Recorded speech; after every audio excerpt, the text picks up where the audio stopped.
All right, folks. I was having a little bit of a audio issue, or I thought I was having audio issues. How are you guys doing? Ooh, it looks like I kind of peaked there. What is up? God, OBS updates, and now everything is a little different.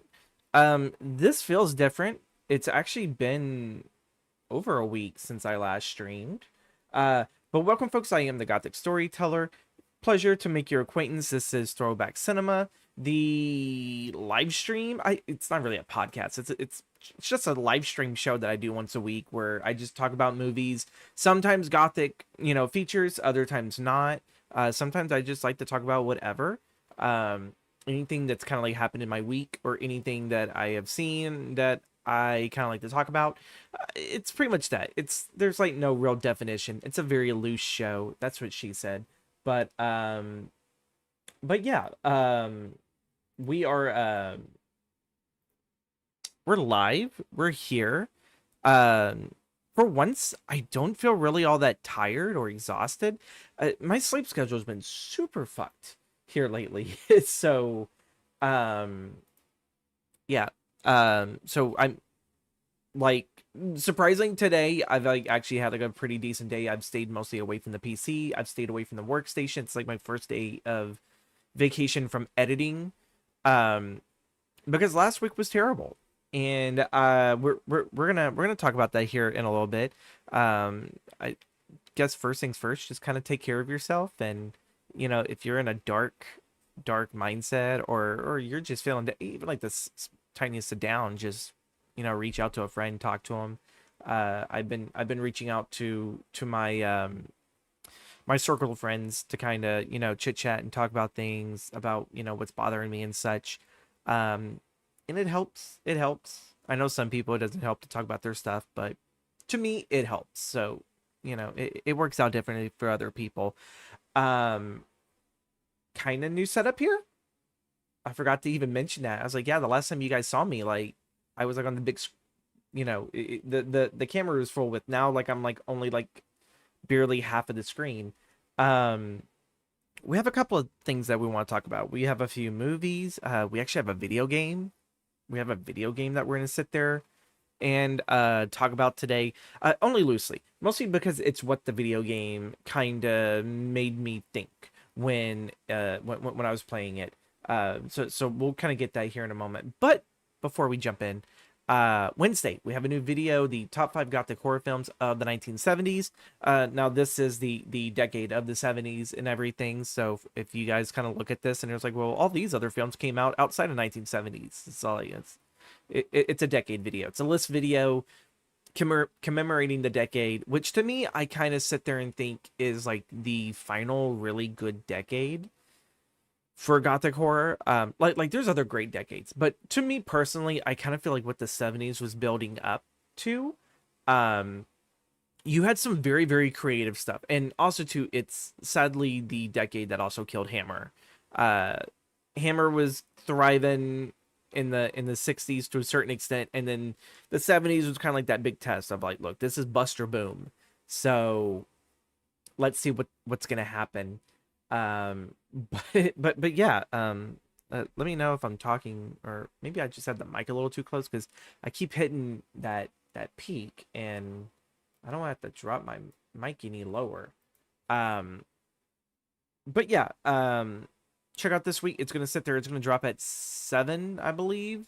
I think 7 is the time for which I I don't even keep up anymore with when my videos release and everything. But I will actually get that out there.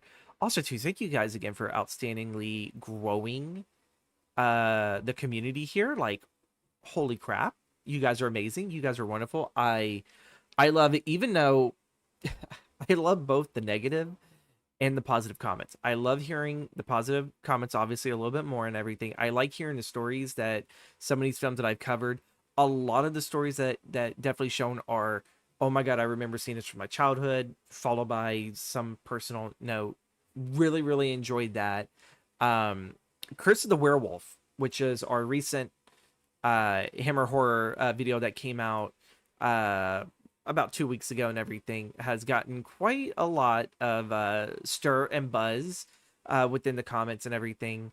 I kind of want to talk about that here for a little bit, but first, top 5 Gothic horror films of the 1970s is scheduled for 7 p.m. Central Standard Time. So like pretty much an hour from now, but on Wednesday is when that video is going to come out. But yeah, like I guess people, if we're going to talk about my recent video, The Curse of the Werewolf, why did it flop? Why did it flop?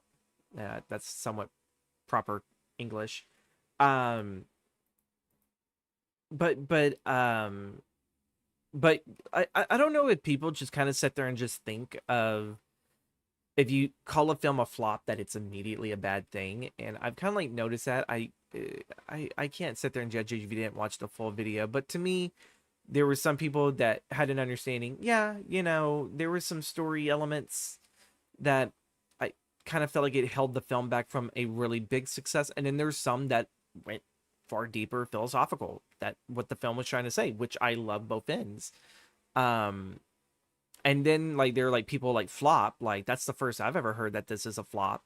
Um, I've had people kind of go out and call me out and try to all like, well, the world doesn't just center around America, and I'm all like, well, I did my research on the box office, and I'm sorry, you over in the UK, apparently you guys never really kept good enough records of your box office. And also too, I'm not just going to make an astute that it flopped at the box office without actually putting some actual research and reading the books about Hammer. So when I when I get comments like that, I was like, okay, it's whatever.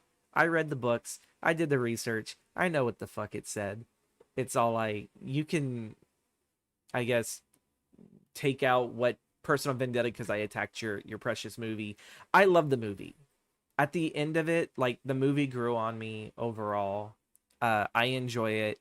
I might actually right before I definitely jump into some heavy research for the Mummy video. Um, I'll probably actually go and rewatch it because it's such a fun movie. Outside of, yes, Oliver Reed does put on a really really good performance and he's charming, and oh my god, he's Oliver Reed, haha. Um, just that character is just not done well. Um, it doesn't feel like it's a character story, but it's just more of a film about the curse, which then you can kind of put that it's one of those films that it's not really a character narrative drama. Um, I don't even want to call it gimmick. It's not really gimmicky. But like it makes me think of other films like John Carpenter, The Fog, where quite honestly, the fog is the main character, and the curse and the curse of the werewolf is quote unquote the main character, the main subject, and this is how it plays out. It's still a fantastic film. Thank you guys again for the feedback. I really really do appreciate it. Um, and yeah, we're gonna move on to our very first conversation piece. Um, before we hit for a mini break and everything, but Nobody Wants to Die, an adventure film that came out about 2 years ago for PlayStation 5, Windows, and Xbox Series XS. XS. Um, it is essentially a first-person perspective, neo-noir narrative that is very like I mean the visuals alone, even just looking at this poster right here that you guys can see, um, it stems a lot from Blade Runner, or if you've seen Blade Runner 2049, regardless, it stems from that genre. And I haven't finished this game. I ended up looking it up and found out it's actually a very short game. There's like maybe like 6 or 8 mission hub areas to go to. Um, but the thing that I really really like about this is that in the future they still have physical media. The main character goes to a drive-in, which is um I yeah, I guess like they use like the radio dial, because I know there are some radio dials that when you're in a drive-in, you have to tune into the exact frequency and you can get it actually through your radio. I think that was towards the end of drive-ins, or maybe it was around the beginning. I do not know. But like the film opens up very noirish. Um, you're in this sci-fi drive-in theater and you're watching a movie like on a little screen in front of this building. It's pretty cool. It really, really kind of reached out, even though I didn't grow up in the drive-in cinema thing, but there's something very special because I love the last drive-in with Joe Bob Briggs. So to me, that's kind of like my way of enjoying the drive-in. But either way, I love going to the theaters. I love the theater. So this film opens up with that, and then later on in the game where I was at, when you're kind of doing like the kind of story bits before jumping into kind of like this weird Alan Wake 2 style of, oh hey, you have to put like the clues together to figure out a lead in which where you're gonna go. And I'm looking around the house and there's like these classic noir movie posters, the art nouvelle, I believe is the term. If I misspoken at, like, you can correct me in the comments below. Just that movement. And then there's like cartridges of like old movies, or in their universe, like old movies from like the 40s and everything, but it's like on a cartridge. And I was all like, I love, welcome in, Jessica. I hope you're doing well, love. And it kind of really makes me wish then that maybe the future of physical media is like, we'll kind of go back to like the cartridge of like the N64. You know, it's like, my film's at work, and just pop it out of the makeshift VCR, blow on it, and then stick it back in, or get a Q-tip and clean it out, and because it's a little dusty. But yeah, like this kind of really made me think about, like, wow, like, you know, of all the genre conventions and this subgenre that is also heightening other genres. It definitely made me sit there and think of all the different subgenres there is with the Gothic genre. And I have like a few here. I have a few listed here, and I did have a community member by the name of Mr. Whiskers, who when I was asking, you know, like, hey, I kind of like need ideas for what am I going to talk about for this stream. This was days ago, where I was like, you know, asking what this was, and Mr. Ooh, can I get it? Mr. Whiskers said the topic may not be suitable for this Monday, but at some point it would be interesting to do a show on a wide range term of Gothic, both from a broad historical standpoint and then more specifically the way it's used in your channel. I think most people have some type of conception of the term, but is often shadowy, vague, and amorphous, which I really enjoyed. And it's like, yeah, you know what? Like, maybe I should actually do a video to really kind of detail what is Gothic, because again, it's shadowy, vague, and amorphous. It could kind of fit in almost anything. A lot of the stuff that I think either I really enjoy in the Gothic genre, while reading Vincent Price's biography, he calls them fantasy horror, which I never thought. Like, he looks at the Edgar Allan Poe, Roger Corman films that he did as pure fantasy horror, and a lot of the films that kind of followed like that. Whereas to him, the real horrors were like the war at the time, or like the past wars, like World War II and one. And so it really did sit there and make me think. I was like, okay.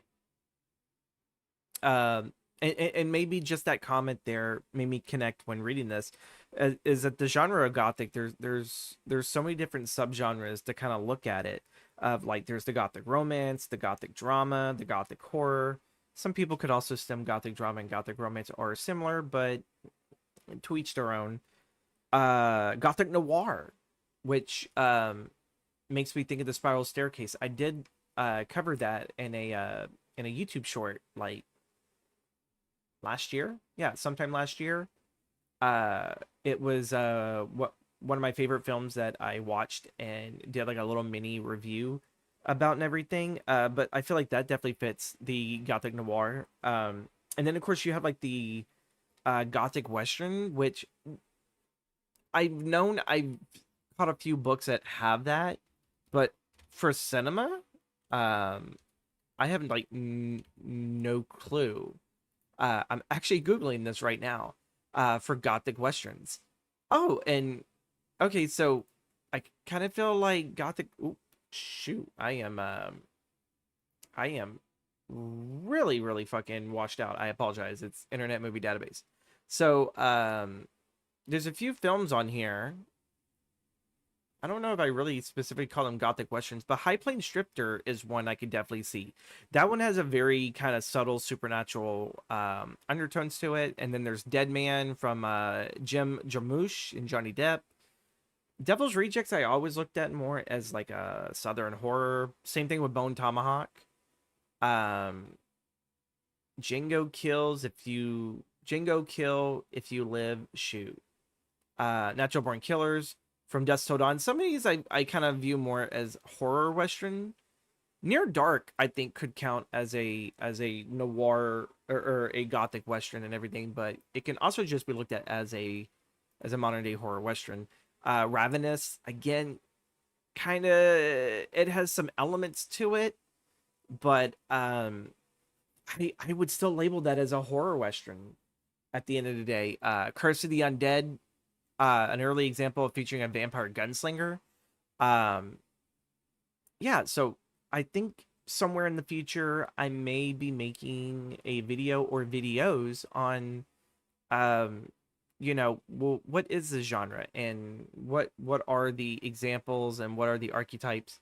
This is briefly what Google's saying. Common themes and elements for the Gothic Western films are supernatural and horror, like vampires in Near Dark, cannibals in Bone Tomahawk, or Ghost in Ghost Town. Dark melodrama, intense psychological themes, and decaying settings, like The Power of the Dog. I guess I could see Power of the Dog. I always viewed Power of the Dog though as more of a revisionist Western. Um, okay then. Um, More ambiguity. Characters often facing existential dread or severe retribution. Atmospheric settings, desolate landscape, ghost towns, and isolated menacing environments. Uh, Apparently, some related subgenres are the Southern Gothic, which is another one that I had listed here. The Southern Gothic has kind of always been more the standout, of the Gothic subgenres. So those films focus on the decay of the American South. I don't want to just sit there and say that the Southern Gothic is just about that, because a lot of that also deals with a lot of uh, religious themes being forced upon maybe a character, or that character is wrestling with their own morals that are possibly tied to religious themes and everything. But some films they give me here is like Angel Heart and The Skeleton Key. Angel Heart's a really good film if you haven't seen that one. It's really messed up towards the end. I'm trying not to swear. I think I've already said the F word twice. And then they have the spaghetti westerns, which are the Italian westerns with dark stylized elements. Um, I think it just depends more, because like when I look at a gothic western, I think of not just the themes in which the stories are carrying, but I also think of a lot of the visuals. Like it doesn't have to look like a Tim Burton film. Like let's just kind of put a stake in that. It doesn't have to be a Tim Burton film, but or look like one, but yeah. Um I also do know sometimes with Southern Gothic, I know the film McCabe and Mr. McCabe and Mrs. Miller gets thrown in there, but I kind of look at that as more revisionist Western than really a Gothic. But um, what are your thoughts? What do you think constitutes a Gothic Western? What are your favorite Gothic subgenres? Put those down in the comments below. Um, that's pretty much all I really got to sit there and say. I have not made it any further into Nobody Wants to Die. I started playing it yesterday. I was gonna try to sit there and find some time to play it today to try to see how far I can get into it, but yeah, I just I was busy. I was meal prepping all day, and then I was cleaning. I was doing adult things on my day off. So yeah, we are gonna move on to a sneak peek, I guess, early thoughts and everything before I do my mummy video for Hammer. I watched The Curse of the Mummy's Tomb. So I've been starting the research and watching of these films, and I watched this film and I kind of looked at it as uh the poster looks interesting. I've even seen like the original like the what is it? They're not really called posters, but they are like promotional material. They're more, I guess, like reverse poster, they're turned on their side. I saw that. I was like, interesting artwork. Let's see if it will hold my attention. And so I watched it this past weekend because after such a terrible week, I was like, I need to disassociate for the weekend. I watched this one on Saturday, Curse of the Mummy's Tomb, and believe it or not, I think I actually really enjoyed it because I kind of sat there and thought that, well, after Hammer's first Mummy movie, like, what is there to really do? Mummy is kind of a bit of a hard monster to really make a franchise out of, unless you're we're talking about the Universal Mummy first, I think, revamp, the one with Brendan Fraser and all that. Like that one kind of fit in, but it was more of a action adventure kind of thing. And the Boris Karloff one tries to be kind of like the Gothic horror for Egypt, kind of like comparing to like Frankenstein, because they obviously use Boris Karloff to play Frankenstein. But I always kind of thought like that was the weaker of the Universal films, was the first Mummy, and then when you had the serialized ones with Karis, that's when they became more horror adventures. And that's what a lot of the Hammer stuff did. They weren't trying to remake the Karloff Mummy, but they were doing the Karis Mummy movies. But the good thing about the Hammer stuff is that not every mummy is named Karis. And they didn't try to canonically connect these stories. So it's like a very loose franchise. And they don't jump too far ahead in the future from one another. Um, I think the Mummy Shroud takes place like in the 20s, if I believe so, and I think this one's supposed to be like in the 1910s, somewhere around there. I'm gonna have to like go back and rewatch, but either way, um, it's a really good film. I'm trying to sit there and find the actual synopsis of this. So, greedy American Alexander King, played by Fred Clark. Oh, I need to slow down. Makes an excursion to Egypt where he hopes that archaeologists, God, words are hard today. Sir Giles, I want to say it's Dalrymple, played by Jack Gwillem, and young assistant John Bray, played by Ronald Howard, can help him unearth ancient treasures. But they eventually run into Adam Beauchamp, played by Terrence Morgan, and a cursed man with a long family history of hauntings. Adam's mere presence is enough to awaken the mummy Ra Antef, played by Dickie Owen, putting the entire expedition in grave danger. So, it's a very straightforward, like, British people go digging where they weren't supposed to go digging.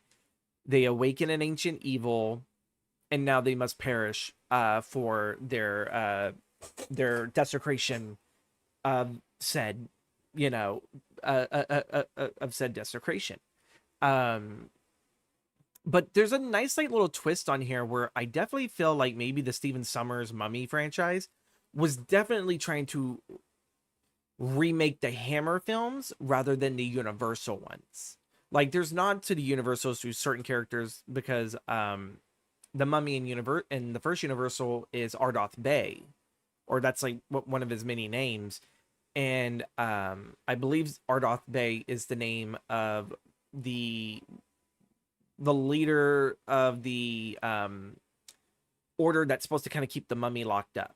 I think they gave him a name like Ardoth Bay as like a nod towards that, not a subtle one whatsoever. If you know your mummy movies, but this one I really enjoyed. They go on the excursion. On the way there, some of them die. They get back home, and the mummy still follows. And there is this really big twist towards the end where Beauchamp is actually the villain, and he's like been the one that's kind of he wants to take the Jean Roland character of Annette Dubois.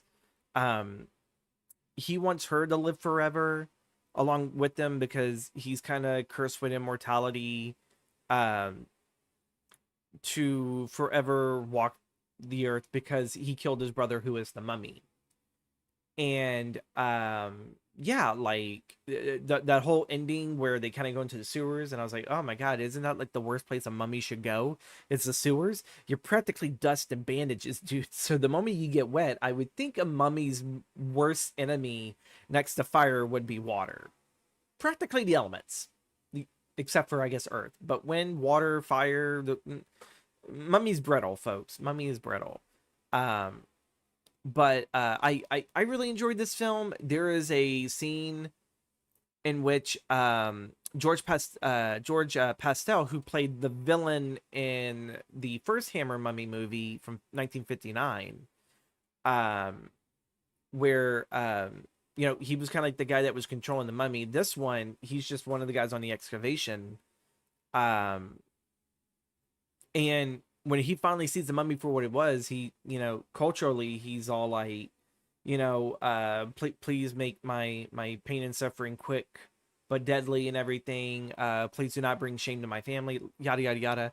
And freaking mummy flat out just stepped on that dude's head and just crushed it. And I'm like, whoa, whoa, like, oops, sorry for the weird light effect. That's really weird. I don't know why it's I don't know why it's doing that. Um, I don't think the low light compensation is turned on. Let me. Is this as low as I can take it? Let's see. What does this look like? Nope. That's gonna make it worse. Oh, great. But either way, we'll try to continue here while I'm being, you know, just practically washed out. Um, but yeah, no, like this was like a really great film. I had low expectations going into this film. It was really really good. The beautiful dude in the film is actually the villain. Uh and I think he gets one hell of a gnarly death. While reading on this, there were a lot of censorship issues that I discovered that kind of let me down because I I kind of feel like for what the censors were complaining about for the BBFC, which is the British Board Film Classification, um, some of the stuff that they were complaining about that needed to be censored, I was all like, but you can work around that. Like I kind of get what you're trying to do, but you could just tell these people it's like you can have this here, but it cannot be seen on screen. Like you can easily do a cutaway because there's one guy that was supposed to get his back broken, and I'm like thinking I was like all you need is just the light from outside because that was kind of like the main light source. Just kind of turn over because there's another film that I watched. I think it was the man with X. I think it was the man from Planet X. It was a film from like the 50s or the 40s, but he kind of like breaks into this room, picks up this one dude, and as the camera pans towards the wall where we see their reflection, he goes and breaks the dude's back, and you see the shadow, and the sound effects did the work. It did the magic that you didn't have to really sit there and see the gore of it, but you could see the action there on screen. Breaks his back and drops him, and I don't even think they even cut away to the dude's face or anything. But you could easily, and I guess the 60s. This is 64. Yeah, October 18th of 1964 was when this came out. You could have easily had just done that, just kind of cut like had the camera look away and we just see the shadows, or maybe just even hear the sounds of the dude just frightened, and then bam, you hear this spine snap, and then maybe like the body drop, and then you kind of could just maybe pull the camera back a little bit off over here, and you know you see the mummy leave, and then you go down below and you just see the shock of horror on the dude's face of like, you know, I'm dying. But I don't know. I don't know. I kind of felt like that was a silly censor to kind of complain about, but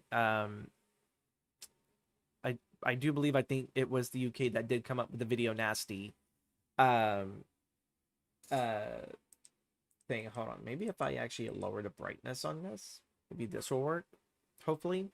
But yeah, no, I enjoyed this film. This film was wonderful. It was magical to a certain degree. I cannot wait to actually rewatch it so then I can kind of pick apart a little bit more of this. But yeah, this will be part of my next Hammer horror video that will come out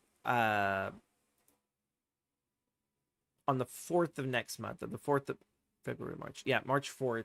It'll come out. That one will be covering The Mummy, um, The Curse of the Mummy's Tomb, which is funny enough because one of the people in the Curse of the Werewolf comments out there is all like, oh, like they always had Curse of Frankenstein, the Curse of the Werewolf, but you never got Curse of the Mummy. And I'm all like, well, you got a sequel called The Curse of the Mummy's Tomb, so it's close enough. It's probably going to be as best you get.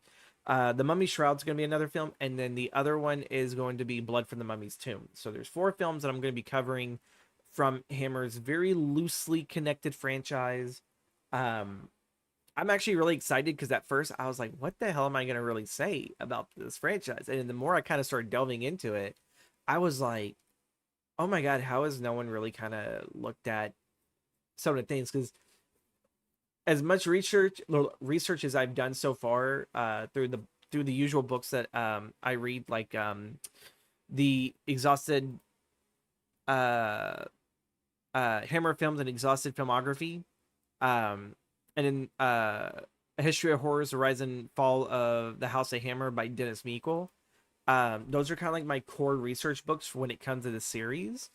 Uh, I I find that those authors are very reliable on their research and everything, and like it's one of the few books where it's like, wow, like I actually feel like I can just practically learn a lot of the back history and a lot of the behind the scenes and some of the other kind of like in betweens. It's like I can learn it all from this one book. It's a really really good book. So if you have not seen it, um let me, for the life of me, let me make sure,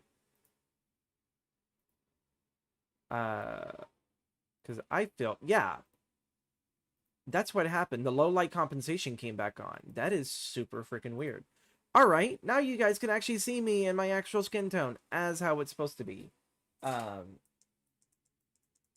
there we go. Jesus Christ, I don't know why it did it this time, but hi. God, I feel like now I can brighten up my room a little bit. I apologize for that. Can't be a professional streamer without hiccups. But definitely check on that. We are going to take a very, very short break, though, for me to get up, stretch my legs, and give my voice a break and everything. So I actually have something brand new to actually introduce to you guys, a whole brand new BRB screen. So enjoy.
All right. We are back. Maybe I should also kind of disable that lower third so it only pops up once. We're back, folks, and everything. I did know we were testing some things for the new B screen and everything, that the audio was actually kind of low. So I was having to go test that and have my sister. It's like, hey, does this sound good? No? Crap. um, but yeah, we're gonna finish up the rest. We're gonna finish up the rest of this and everything. We did discuss Curse in the Mummy's Tomb, so we are gonna discuss. So this is a very weird one. I discovered this film through a Instagram reel, which has now kind of like been my thing for looking at like cult classic or forgotten gems. I tend to kind of find clips of them on Instagram. Metrograph is like another good one where they'll go and uh, what's the word? They'll find like very cult classic gems and they will they'll kind of like restore them and start re-releasing them. So this one right here, I discovered it through a tune that was called Maxwell, the Ballad of Maxwell Demon. Really catchy jingle. And I love like I love the dude's thigh-high purple boots. They're almost like kind of close to a periwinkle thing. But yeah, no, I saw this clip and the dancing and I kind of was all like, why does this feel like David Bowie? Well, the more I dug into the film, more I realized it was supposed to be a David Bowie biopic based off of the book of Angela Bowie.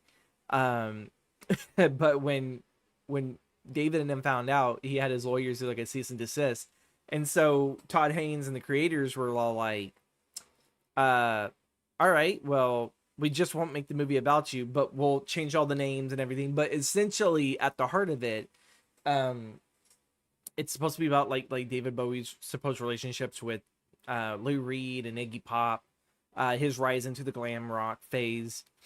Um, that's pretty much what Velvet Goldmine is supposed to be, and it's funny enough, it's named after a song that David did not even okay, because there was a song that I guess he was like kind of like in the process of making called Velvet Goldmine. It wasn't what he wanted, but I think the studio just released the song regardless of his a-okay about it.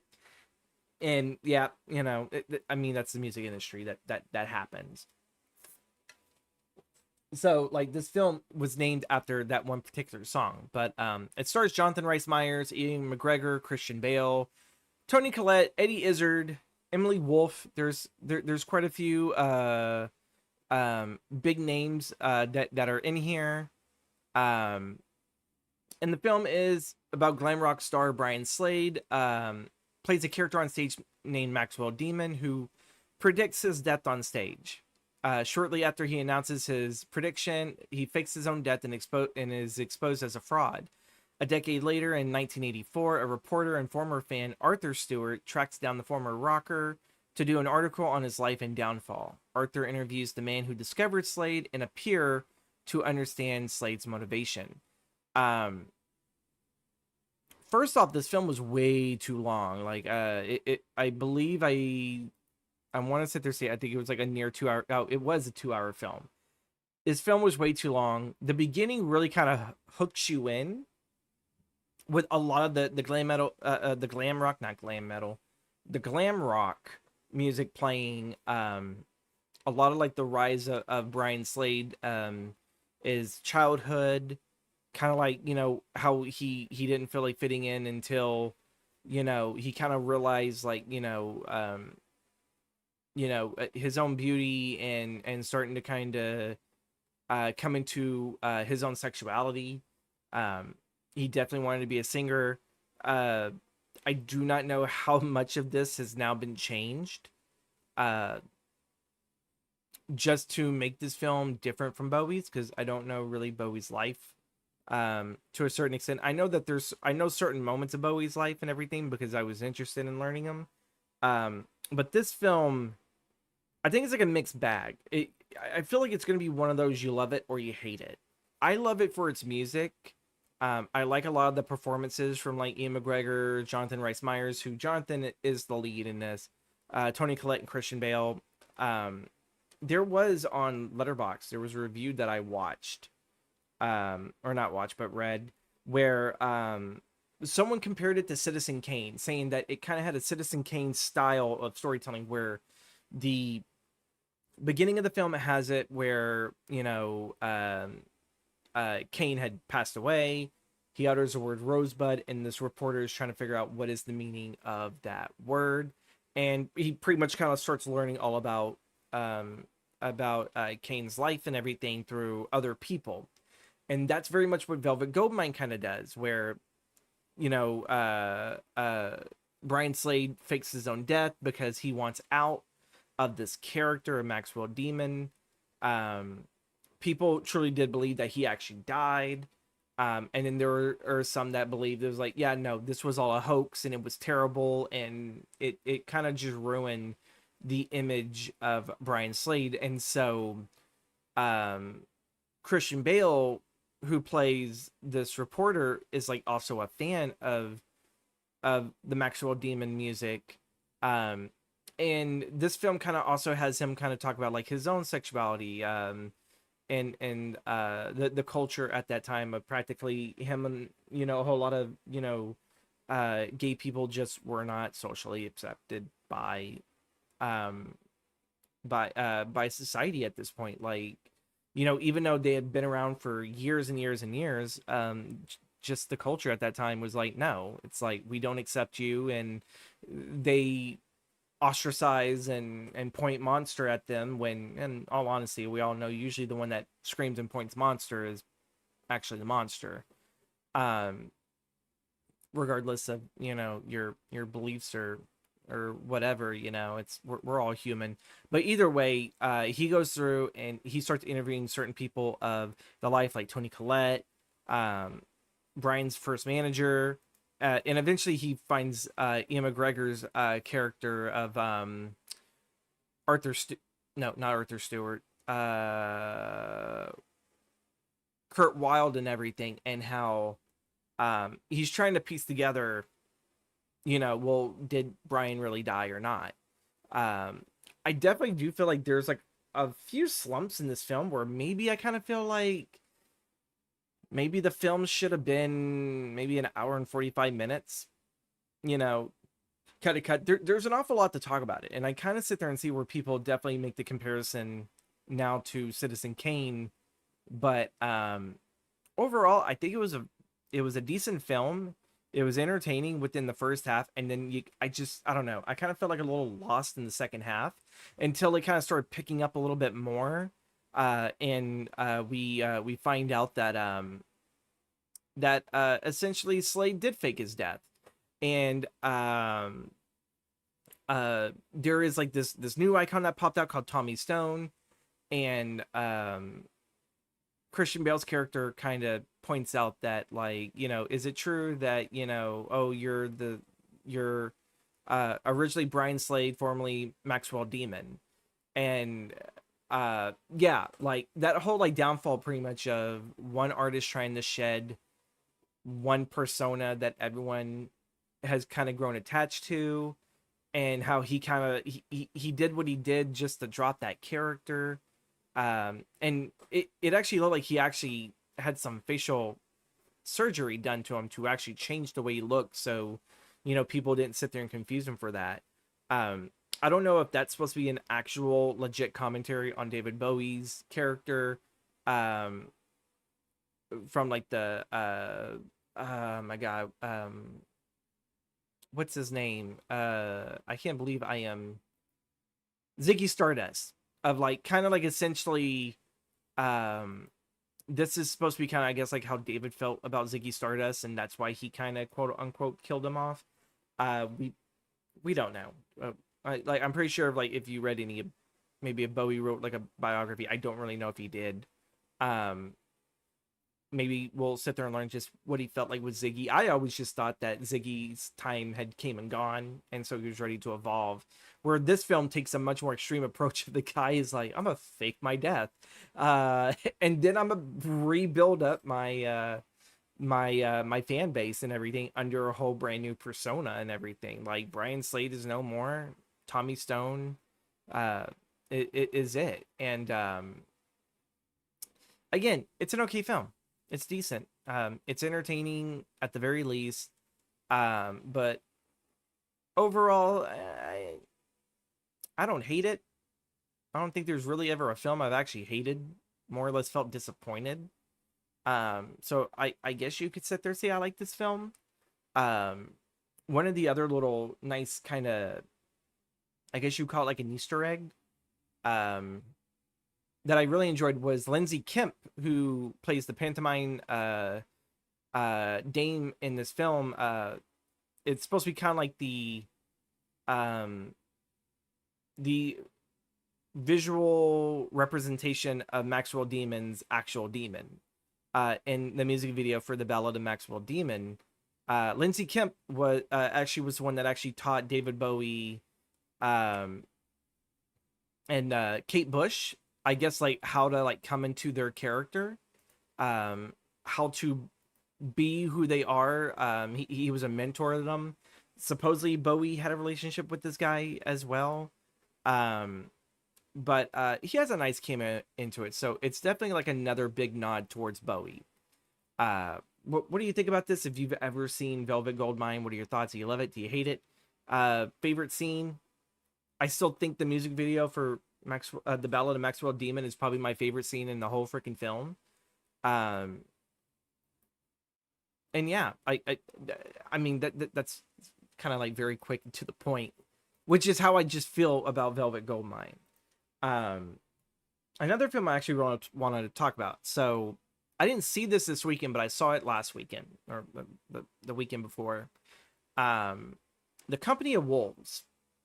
Neil Jordan was definitely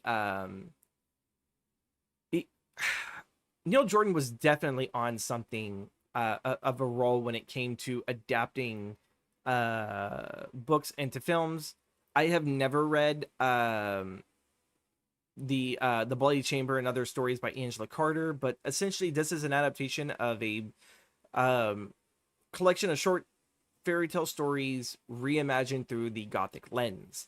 Um, there's a couple of stories such as like Little Red Riding Hood. I'm trying to find the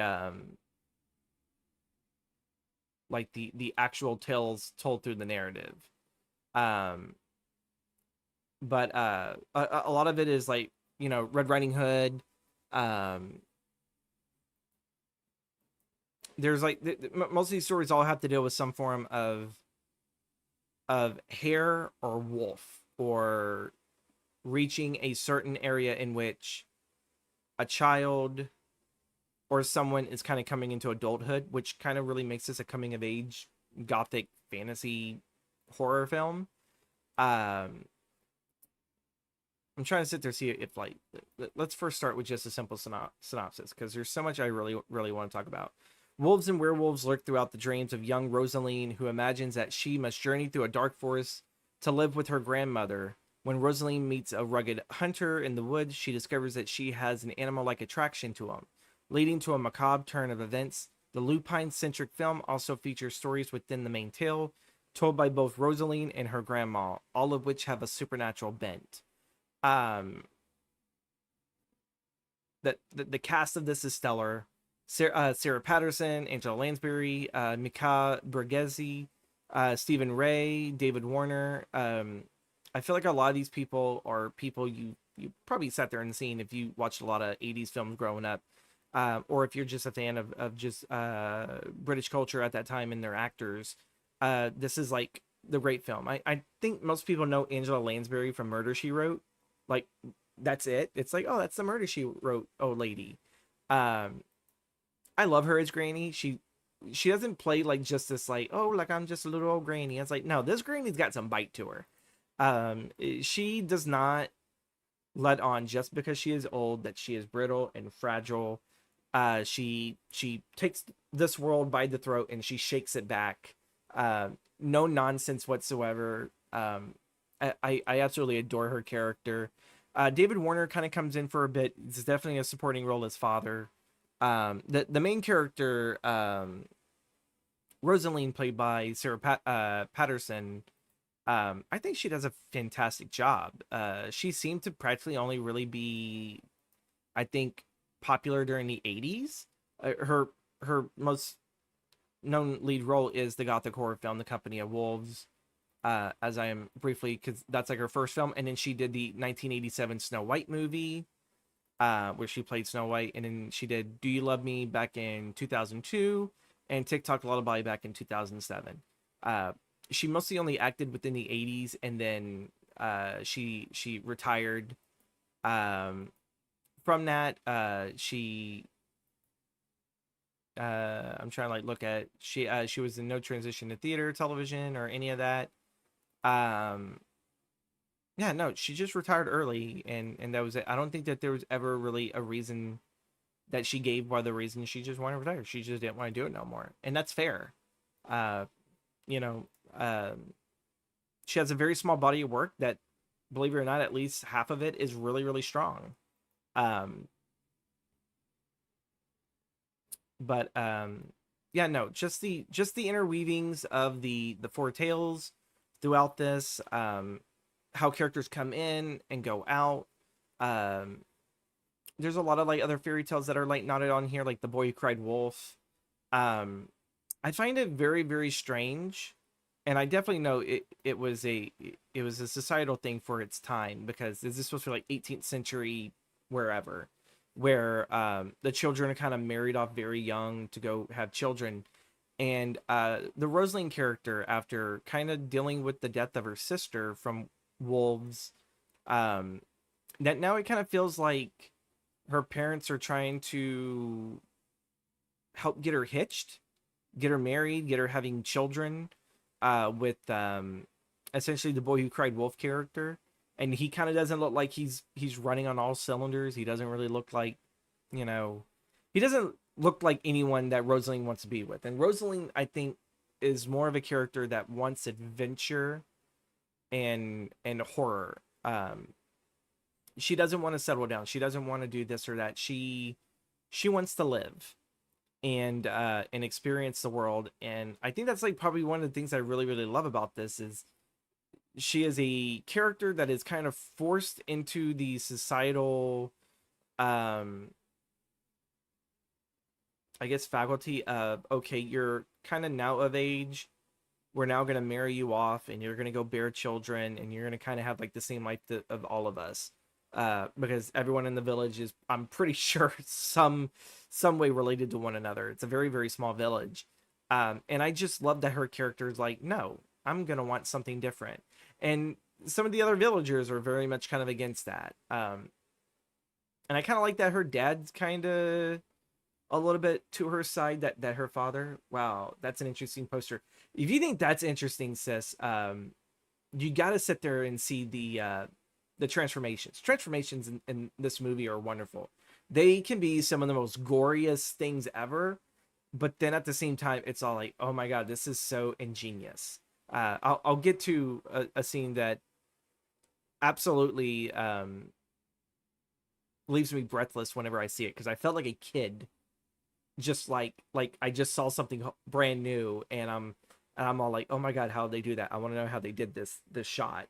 Um, but yeah, no, Rosalind's character is just like, she's defying, the stereotypes of what women were supposed to be at that time, and she's like, no, I'm gonna do my own thing. I don't know quite yet what it is that I want to do, but when the time comes, then I'll know about it. And her dad's very supportive, because even when the Boy Who Cried Wolf leaves Rosalind alone in the forest with the wolves, um, David Warner just socks that kid.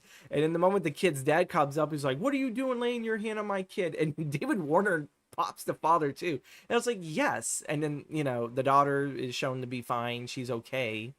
Um, and like practically like the whole freaking village is like beating the crap out of each other. And I just love that David Warner is just a no nonsense father, that it's like, you left my daughter back there, punch. And then the father is all like, you hit my kid, punch again. And it's all like, I don't care, your kid's stupid and spineless, because he left my little girl back there to fend for herself, even though Rosalind was more incapable.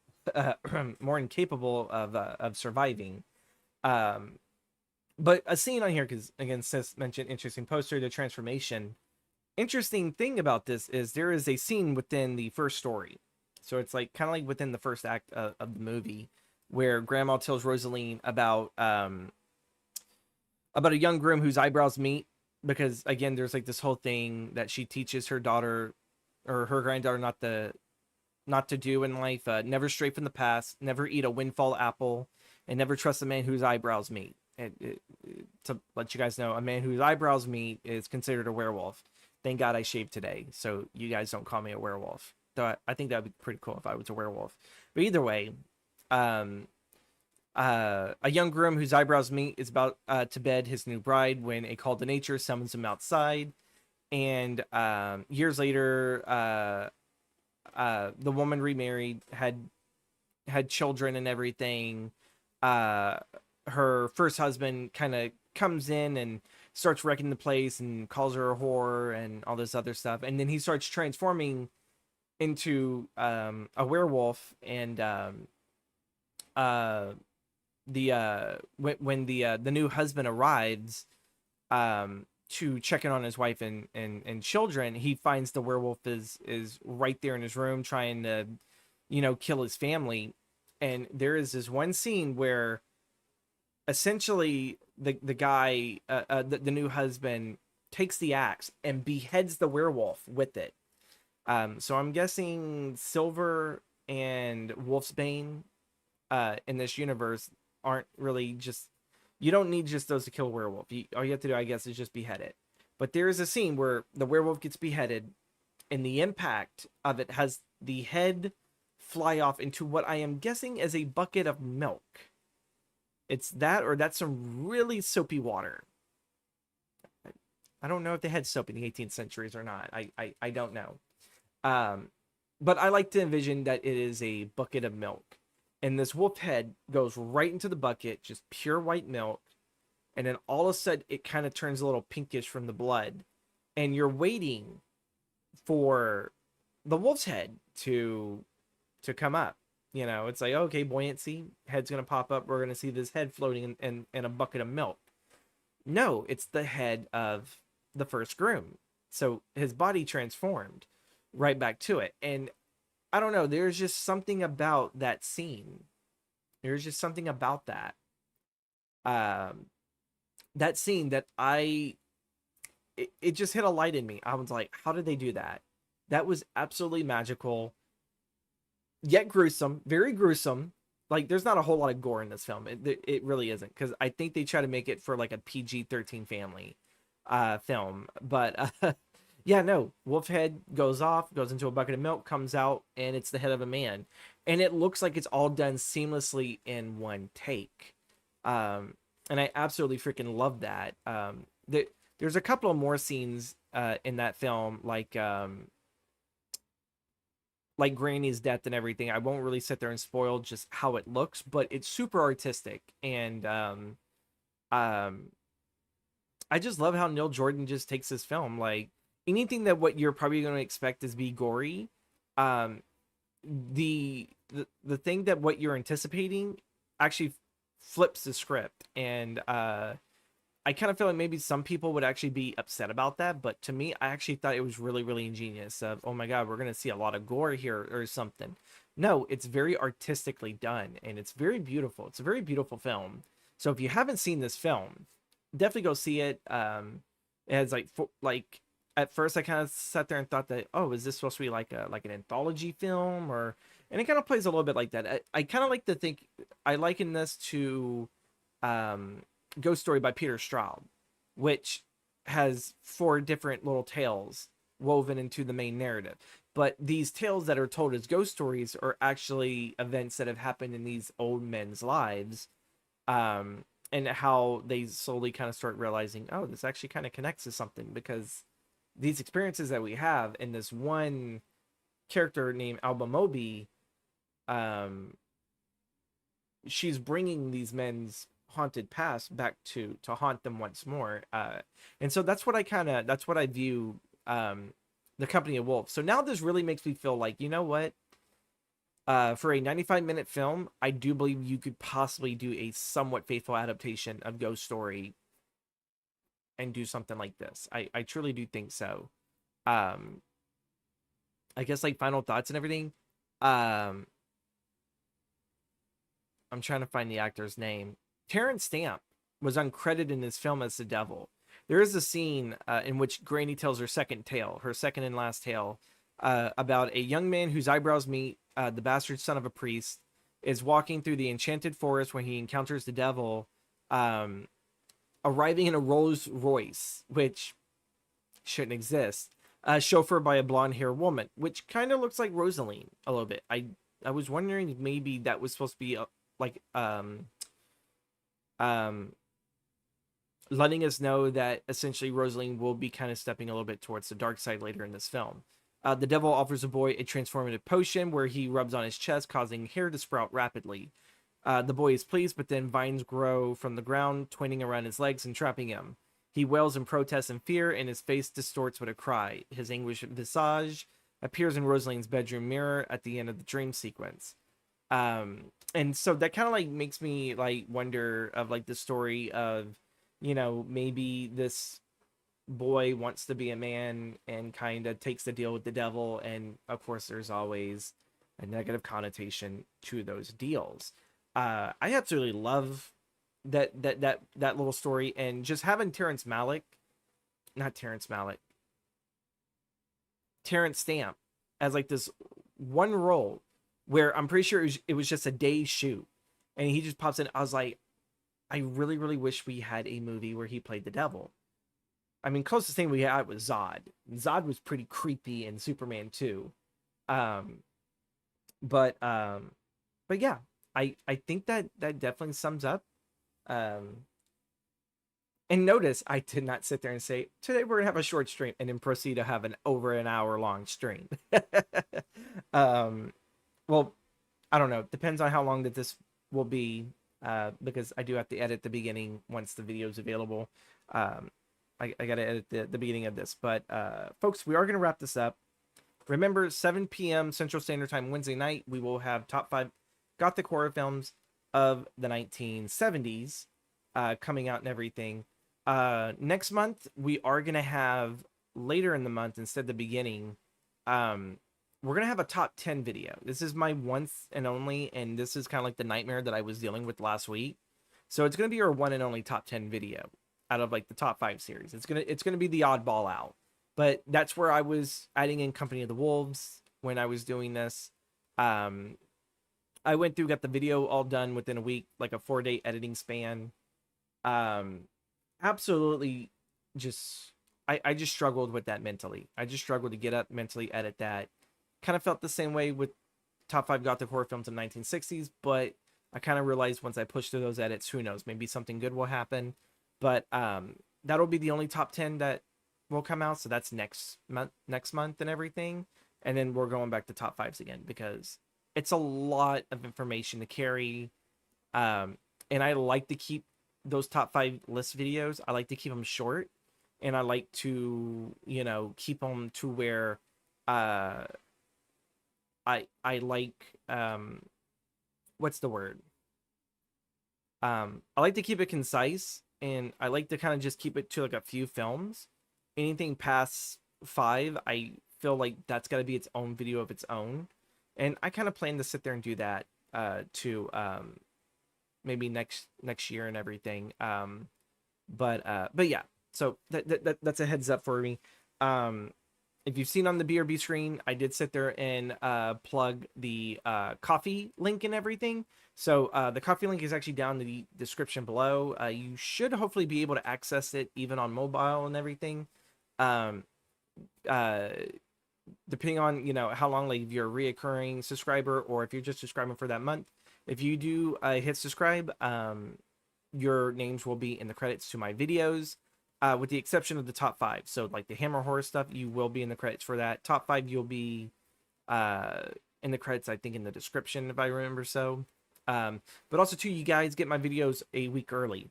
We also have a merch site for, my merchandise and everything.